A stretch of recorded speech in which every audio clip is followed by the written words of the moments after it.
Hi everyone, today we are making Southern style cheddar cheese biscuit. Here are the ingredients.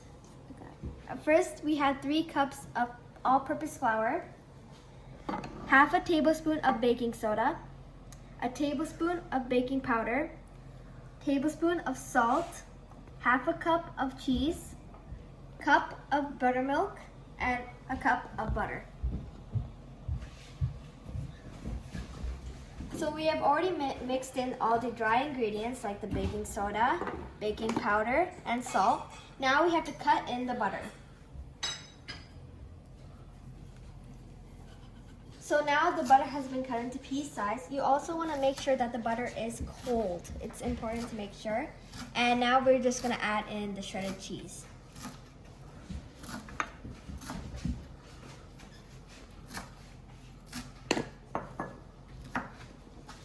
Now we're going to add in some dill for some extra flavor. You want to make a well in your mixture and slowly add in the buttermilk while mixing slowly. And make sure the buttermilk is cold. So once your dough is all done, you want to make sure you don't over knead it or else it won't become soft and fluffy like you want it. And you also, this is drop biscuit, so you won't need a cookie cutter or a biscuit cutter. And also, it needs to be in a rectangle shape and at least an inch thick. So when you're picking out the dough, it should be looking something like this. These are the perfect sizes, and yeah. So after you're done making them into their shapes and putting them into the tray, you want to make sure they're spread out evenly. Then you want to preheat your oven to 425 degrees and put them in for 15 minutes. After those 15 minutes are done, you want to make sure to turn it and put it in for the next 15 minutes. In total, 30 minutes. Okay, so once you made your dough into the shapes and you put it into the tray, you want to make sure it's all evenly spread out. Then you want to preheat your oven to 425 degrees and put it in for 15 minutes. After those 15 minutes are done, you want to turn the tray and put it in for the next 15 minutes. Okay, so as you can see, our biscuits are done. They smell so delicious. And we're gonna pair this with a strawberry jam. So, just press the camera. See how fluffy it is, and look at that steam. That's some good stuff. Okay, so we're gonna be making Boston style clam chowder with lobster. It's gonna be very creamy and very good. So here we have pre-cooked lobster. We got 2. And here we have scallops and shrimp. So as you can see, we have chopped up all the ingredients: the lobster, the red onion, green chili, and garlic.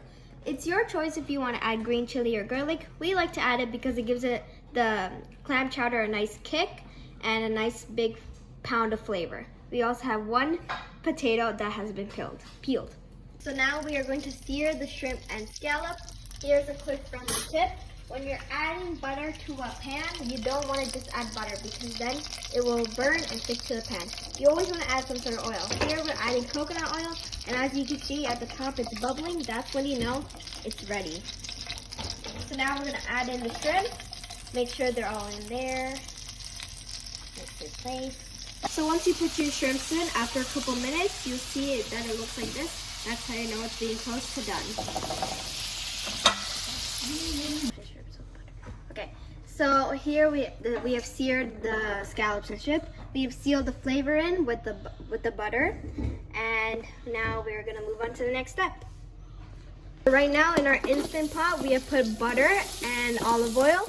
We're gonna add some flavor in by adding the green chili, the garlic, some dill. Sorry, I got stuck there. And we're gonna make sure it gets all that good flavor in there. Almost forgot. We have flavored the oil and butter with the green chili, garlic, and dill. Now we're gonna saute the celery and the red onion. Cool. Okay, so as you can see, everything is sauteing together. So now what we're gonna do is season it with a little bit of salt and pepper. So now we have sauteed the celery and red onion. we have added the shrimps and scallops we seared before and some potatoes. As you can see, when we added the broth, it's starting to bubble, so that's when you know it's ready to add the half and half cream.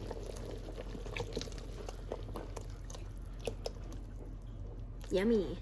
So now we're gonna make a roux with butter and flour to thicken up the chowder. Okay, so now that the roux is thickened up, now we can add it into the chowder. And after you add it to the chowder, you want to slowly mix it in. So both of our dishes are done. They smell heavenly. And I'm sorry to say, folks, this is the end because I am hungry and I need to eat.